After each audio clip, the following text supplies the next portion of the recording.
Assalamualaikum warahmatullahi wabarakatuh. Perkenalkan, nama saya Najla Hulwahalia. Saya di Prodi S1 Kesehatan Masyarakat dengan NPM 1124B0026. Sebelumnya, terima kasih kepada Bapak Ahmad Zailani, SKM MHKes MKM, yang telah memberikan kesempatan kepada saya untuk mempresentasikan hasil kerja saya yang berjudul Konsep Kependudukan dan Program KB di Indonesia.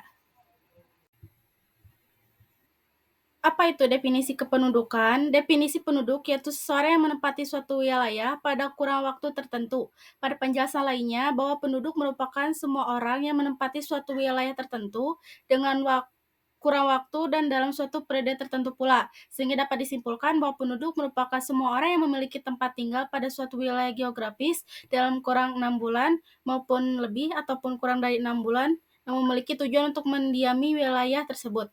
Adapun menurut para ahli, yaitu menurut Dr. Kartono, beliau mengungkapkan pengertian tentang penduduk adalah sejumlah orang yang mendiami suatu daerah tertentu apabila di daerah didiami oleh banyak orang dan menetap di sana, maka itu bisa diartikan sebagai penduduk terlepas warga negara ataupun bukan. Menurut Joni Purba, penduduk adalah orang yang menjadi dirinya pribadi maupun menjadi anggota keluarga, warga negara maupun anggota masyarakat yang memiliki tempat tinggal di suatu tempat di wilayah negara tertentu dan juga pada waktu tertentu. Selanjutnya, menurut A. Nudirman, penduduk adalah sekumpulan orang yang menetap dan juga berdomisili di dalam suatu negara. Lalu selanjutnya menurut PNH Simanjuntak, penduduk adalah orang yang bertempat tinggal ataupun yang sedang berdomisili di suatu negara. Yang terakhir, menurut Sri Janti dan Ar-Rahman, penduduk adalah orang yang menempati suatu wilayah tanpa melihat status kewarganegaraannya.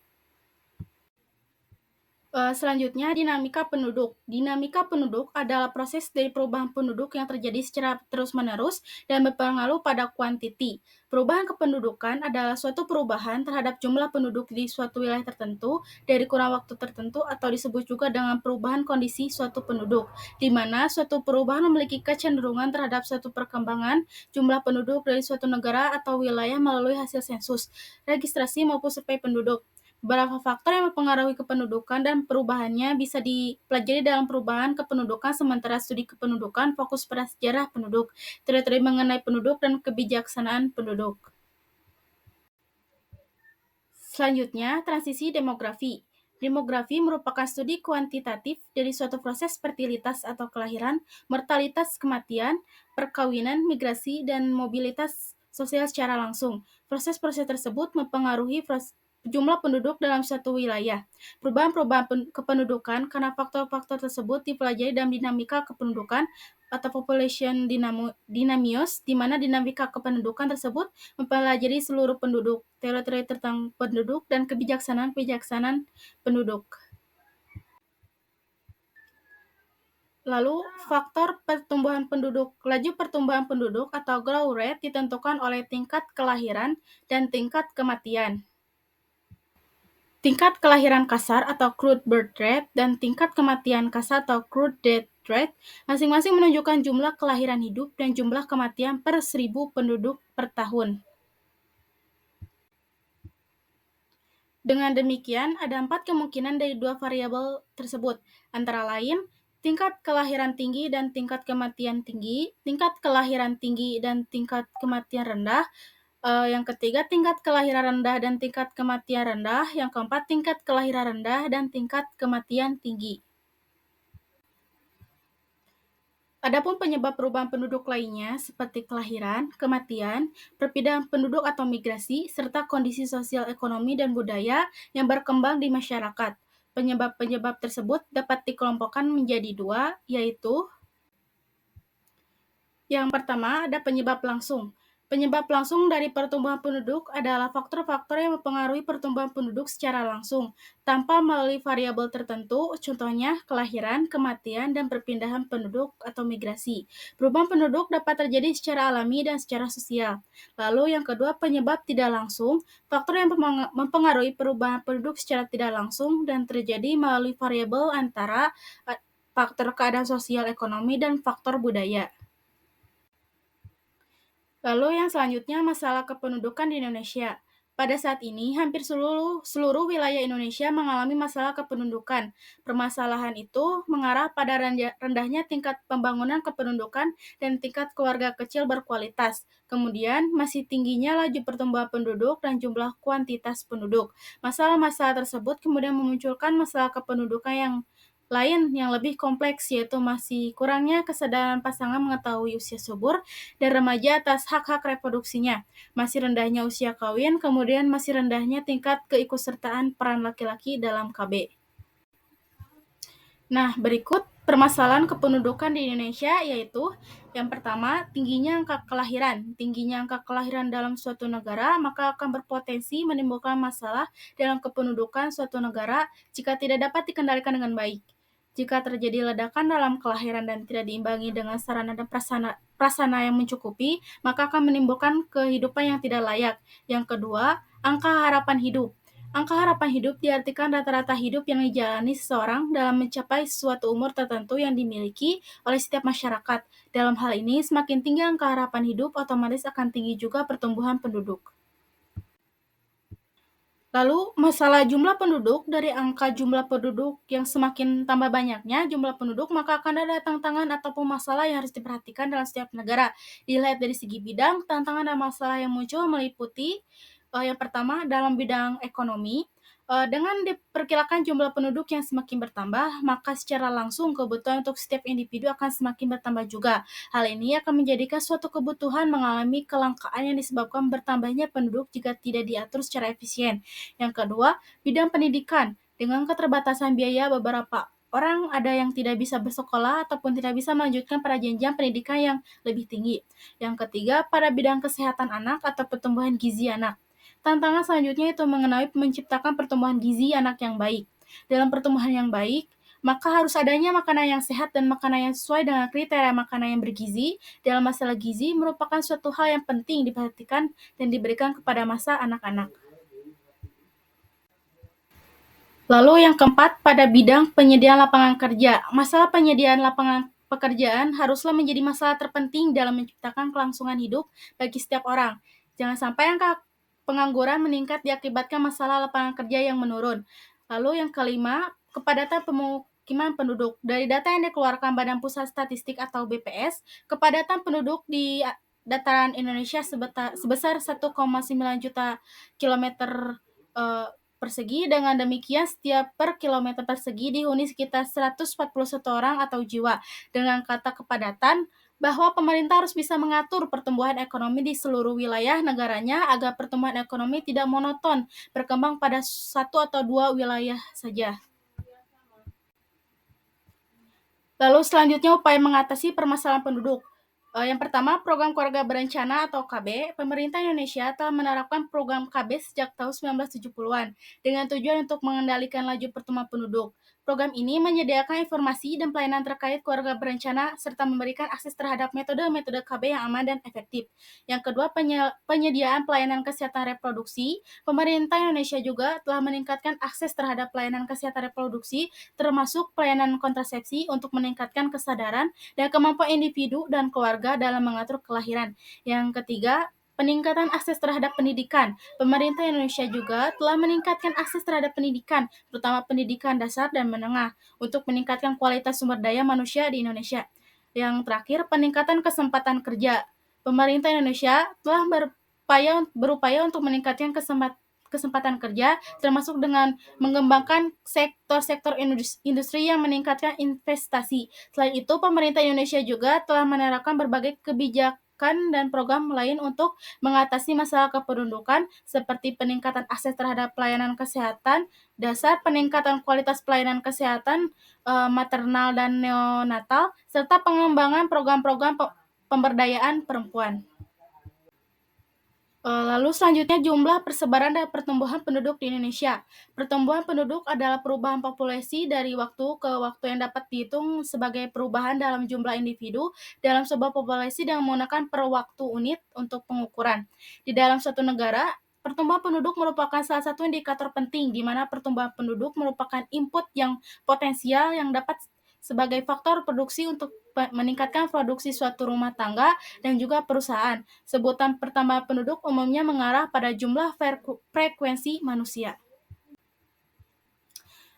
Jumlah penduduk Indonesia pada pertengahan tahun 2019 adalah 266,91 juta jiwa. Pada pertengahan 2020, jumlah penduduk Indonesia tercatat sebanyak 270,20 juta jiwa.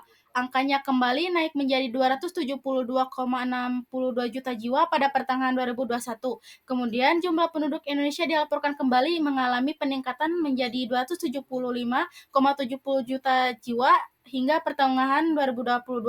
Pada pertengahan tahun 2023, jumlah penduduk di Indonesia mencapai 278,69 juta jiwa, lalu jumlah penduduk ini naik lagi pada pertengahan 2024 sebanyak 281,60 juta jiwa.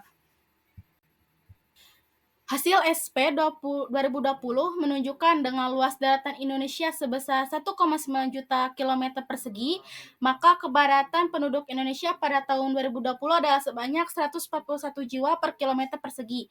Berdasarkan data BPS selama 2010 sampai 2020, rata-rata laju pertumbuhan penduduk Indonesia sebesar 1,25% per tahun, yang dipengaruhi oleh faktor kelahiran, kematian, dan juga migrasi.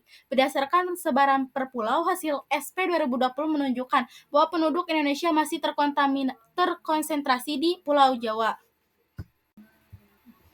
Dari data diagram tersebut dapat dilihat Pulau Jawa dihuni oleh 151,6 juta jiwa atau 56,10% penduduk di Indonesia. Diikuti Sumatera sebesar 21,68%, Sulawesi 7,36%, Kalimantan sebanyak 6,15%, Bali Nusa Tenggara sebanyak 5,54%, lalu Maluku Papua sebanyak 3,17%. Sementara berdasarkan jenis kelamin, jumlah penduduk berjenis kelamin laki-laki adalah sebesar 136,66 juta jiwa atau 50,58%, dan penduduk wanita sebesar 133,54 juta jiwa atau 49,42% jika dibandingkan dengan sensus penduduk sebelumnya. Rasio jenis kelamin penduduk Indonesia cenderung meningkat dari waktu ke waktu.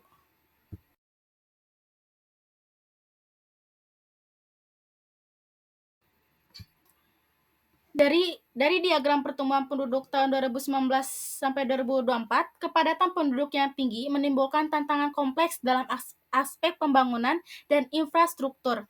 Peningkatan jumlah penduduk yang terus-menerus berakibatkan pada meningkatnya kebutuhan dasar seperti pangan, air, pemukiman, dan kebutuhan lainnya. Signifikansi pertambahan jumlah penduduk juga menyebabkan ketidakseimbangan antara ketersediaan sumber daya alam dan kebutuhan hidup manusia, yang ada gilirannya berdampak pada penurunan kualitas hidup. Dari perspektif sosial, tingginya kepadatan penduduk yang mengharuskan tersedianya lapangan kerja yang memadai untuk mencegah permasalahan seperti pengangguran, kemiskinan, ketimpangan, dan kerenggangan sosial. Ke materi selanjutnya, apa itu KB? Program KB atau Keluarga Berencana merupakan salah satu kebijakan yang dilakukan pemerintah yang sangat penting untuk diselenggarakan oleh setiap keluarga atau perempuan yang ada di wilayah negara Indonesia. Dengan dilakukannya program Keluarga Berencana atau KB ini akan membentuk keluarga yang sehat dan sejahtera dengan membatasi kelahiran. Dengan adanya program ini sangat penting untuk dapat membuat perencanaan keluarga dengan pembatasan yang bisa dilakukan dengan penggunaan alat-alat kontrasepsi. Menurut UU No. 10 tahun 1992 tentang perkembangan kependudukan dan pembangunan keluarga sejahtera, dalam pasal 1.12 yang dimaksud keluarga berencana adalah upaya peningkatan kepedulian dan peran serta masyarakat melalui pendewasaan usia perkawinan, pengaturan kelahiran, pembinaan keluarga, peningkatan kesejahteraan keluarga untuk mewujudkan keluarga kecil, bahagia, dan sejahtera. Menurut WHO 1970, bahwa keluarga berencana adalah suatu tindakan yang membantu individu atau pasutri, pasangan suami istri, untuk mendapatkan objek tertentu, menghindari kelahiran yang tidak diinginkan, mendapatkan kelahiran yang diinginkan, mengatur interval di antara kehamilan, dan menentukan jumlah anak dalam keluarga. Yang selanjutnya sejarah perkembangan KB di Indonesia. Rentang waktu tahun 1950 sampai 1960, tujuan utama KB adalah untuk menjarangkan kehamilan karena berkaitan erat dengan kesehatan dan kesejahteraan ibu dan anak. Selain itu, ada usaha agar pasangan suami istri yang mandul bisa mendapatkan keturunan yang diinginkan. Dalam Pelita 1 pada tahun 1969 atau 1970 sampai 1973 atau 1974, KB disatukan dengan kesehatan dengan harapan jumlah sektor mencapai 3 juta selama 5 tahun sehingga dapat mencegah 600.000 sampai 700.000 kelahiran. Saat itu, program ini hanya dikhususkan di Pulau Jawa dan Bali. Sejak ada BKKBN pada tahun 1970, badan itu juga bertanggung jawab atas pelaksanaan KB sejak Pelita 1. Lalu pada Pelita 2, program KB sudah berdiri sendiri dan jangkauannya mulai diperluas saat Pelita 3 dan Pelita 4. Dengan hasil yang memuaskan selama Pelita 1, pemerintah akhirnya mulai merancang program KB di 10 provinsi di luar Pulau Jawa dan Bali. Tepatnya pada Pelita 2, program ini diberi nama Luar Jawa Bali 1. Pada Pelita 2, program diperluas ke seluruh Indonesia dan kelompok provinsi terakhir dinamai Luar Jawa Bali 2. Pada Pelita 3, program KB ternyata sangat berdampak pada demografi dan dengan target penurunan tingkat kelahiran kasar sebanyak 50% dari 44% pada tahun 1971 menjadi 22 pada tahun 2000, lalu dipercepat 10 tahun menjadi tahun 2010. Perubahan dilakukan oleh BKKBN pada 1980 dalam rangka intensifikasi program dengan menciptakan strategi yang dinamai Pancakarya. Pada Pelita 5, Gerakan KB Nasional muncul untuk menggantikan program KB Nasional, yang berarti gerakan masyarakat yang menghimpun dan mengajak segenap potensial masyarakat untuk berpartisipasi aktif dalam melembagakan dan membudayakan norma keluarga kecil bahagia sejahtera atau NKKBS. Untuk mewujudkan norma keluarga kecil yang bahagia dan sejahtera, NKKBS diperlukan berbagai cara, yaitu yang pertama mengatur jarak kehamilan, yang kedua mendewasakan usia perkawinan, yang ketiga penyuluhan tentang pentingnya KB, serta yang keempat adalah penyediaan sarana prasarana KB dan posyandu. Lalu tujuan program KB yang pertama adalah meningkatkan derajat kesehatan dan kesejahteraan ibu dan anak, serta keluarga dan bangsa pada umumnya. Lalu yang kedua adalah meningkatkan martabat kehidupan rakyat dengan cara menurunkan angka kelahiran sehingga pertambahan penduduk tidak melebihi kemampuan negara untuk meningkatkan produksi. Yang ketiga adalah melembagakan dan membudayakan norma keluarga kecil bahagia dan sejahtera atau NKKBS sebagai pola hidup keluarga dalam rangka usaha mendukung keberhasilan program pembangunan manusia seutuhnya yang sekaligus mendukung program pengendalian laju pertambahan penduduk di Indonesia. Berkaitan dengan tujuan KB lainnya, terbagi menjadi dua bagian, diantaranya adalah tujuan umum keluarga berencana, meningkatkan kesejahteraan ibu, anak dalam rangka mewujudkan NKKBS norma keluarga kecil bahagia sejahtera, yang menjadi dasar terwujudnya masyarakat yang sejahtera, dan mengendalikan kelahiran sekaligus menjamin terkendalinya pertambahan penduduk. Yang kedua adalah tujuan khusus, meningkatkan jumlah penduduk untuk menggunakan alat kontrasepsi, yang kegunaannya untuk menurunkan jumlah angka kelahiran bayi, meningkatnya kesehatan keluarga berencana dengan cara penjarangan kelahiran. Yang selanjutnya adalah manfaat program KB. Yang pertama, manfaat KB bagi pasangan suami istri yang gunanya untuk menurunkan resiko kehamilan alat kontrasepsi yang berfungsi untuk mencegah kehamilan yang tidak diinginkan. Alat kontrasepsi juga berfungsi untuk menurunkan risiko melahirkan terlalu muda atau terlalu tua. Yang kedua adalah menurunkan resiko kanker pada wanita. Kontrasepsi hormonal yang digunakan wanita seperti jenis suntik, pil, atau IUD biasanya mengandung progesteron dan estrogen. Hormon ini dapat membantu wanita mengendalikan kehamilan dan menurunkan resiko kanker pada sistem reproduksinya. Yang ketiga adalah tidak mengganggu tumbuh kembang anak jika anak belum 1 tahun sudah memiliki adik.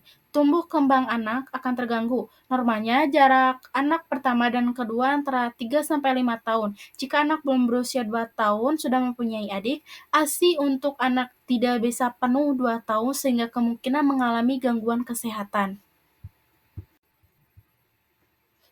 Manfaat selanjutnya adalah resiko radang panggul menurun. Hormon untuk KB adalah bermanfaat menurunkan radang panggul. Radang pada panggul akan menyerang area rahim, ovarium, dan area sekitar vagina lainnya. Risiko terkena radang panggul menurun jika wanita menggunakan program KB jenis implan. Tubektomi juga menurunkan risiko gangguan pada panggul yang dapat membahayakan nyawa wanita. Yang terakhir, menjaga kesehatan mental sebagian wanita kemungkinan mengalami depresi yang cukup hebat.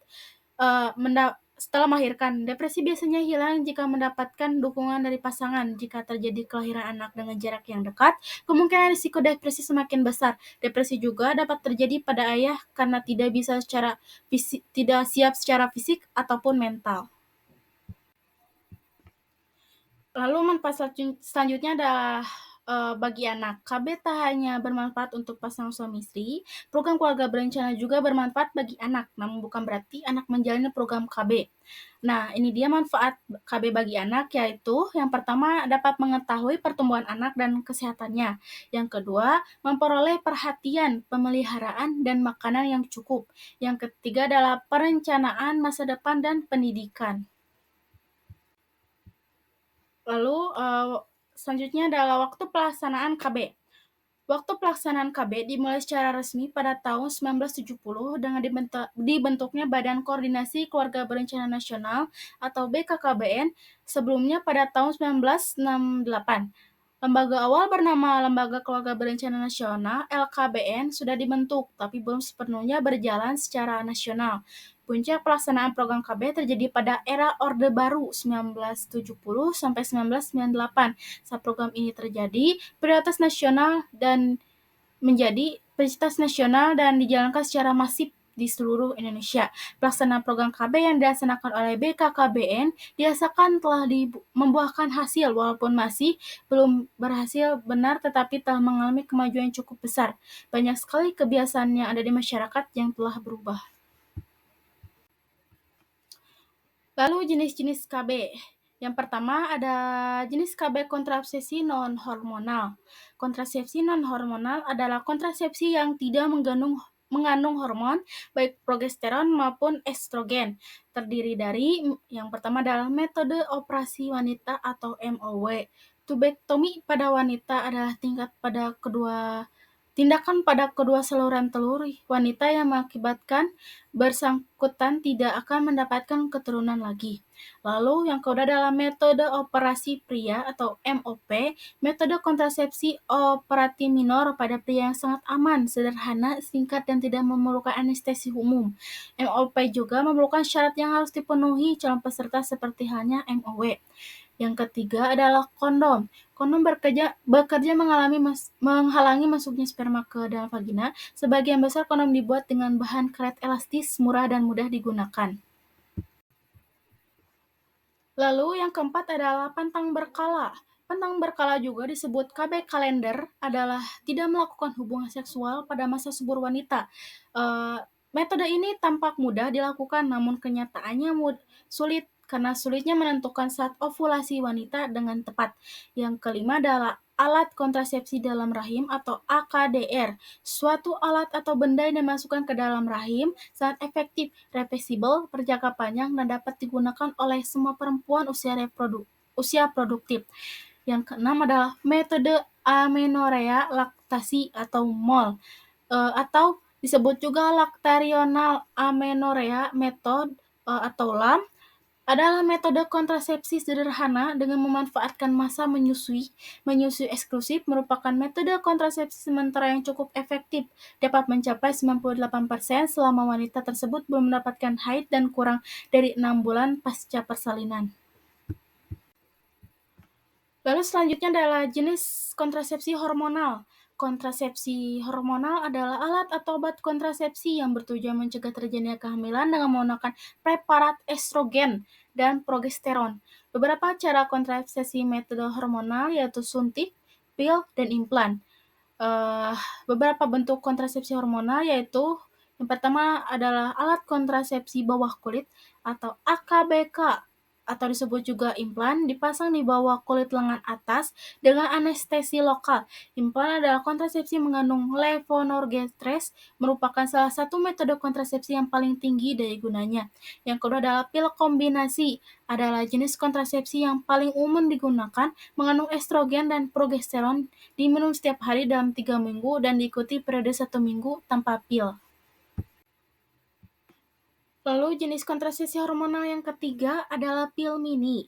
Pil mini mengandung progestin dosis kecil sekitar 0,5 mg atau kurang tanpa estrogen. Pil mini harus diminum setiap hari juga saat menstruasi. Efek sampingnya adalah pendarahan tidak teratur dan spotting. Yang keempat adalah kontrasepsi injeksi. Adalah kontrasepsi yang populer di Indonesia. Seperti halnya pil kontrasepsi oral, kontrasepsi injeksi juga terdiri dari beberapa jenis, yaitu yang pertama adalah kontrasepsi injeksi tunggal, deoksyiprogesteron acetat atau DMPA. Yang kedua adalah kontrasepsi injeksi kombinasi, mirip dengan pil kombinasi yang mengandung estrogen dan progestin lebih sedikit dibandingkan DMPA.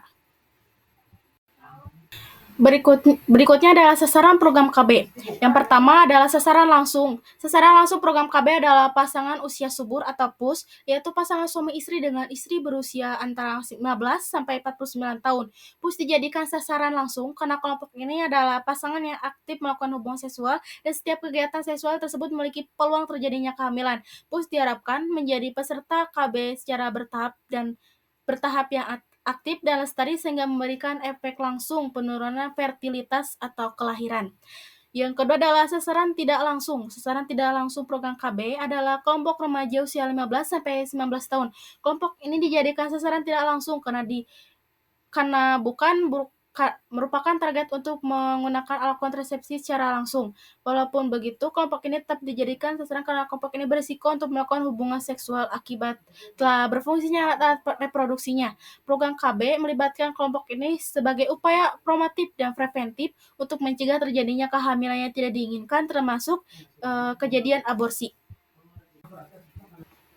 Lalu ruang lingkup KB. Ruang lingkup program KB secara umum adalah keluarga berencana, kesehatan reproduksi remaja, ketahanan dan pemberdayaan keluarga, penguatan pelembagaan keluarga kecil berkualitas, keserasian kebijakan kependudukan, pengelolaan sumber daya manusia atau SDM, dan penyelenggaraan pimpinan kenegaraan dan kepemerintahan.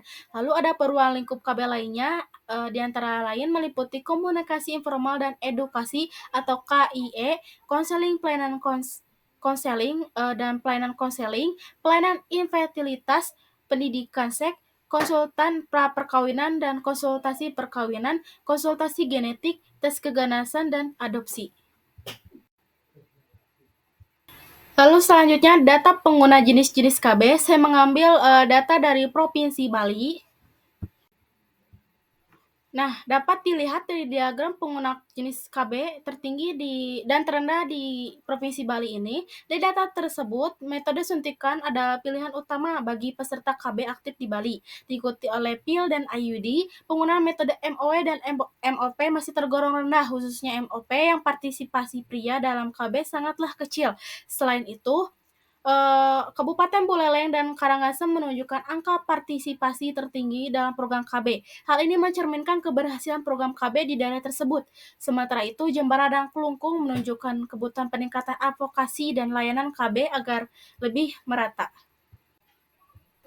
Selanjutnya, adapun tabel keberhasilan program KB di beberapa provinsi Indonesia sebagai berikut.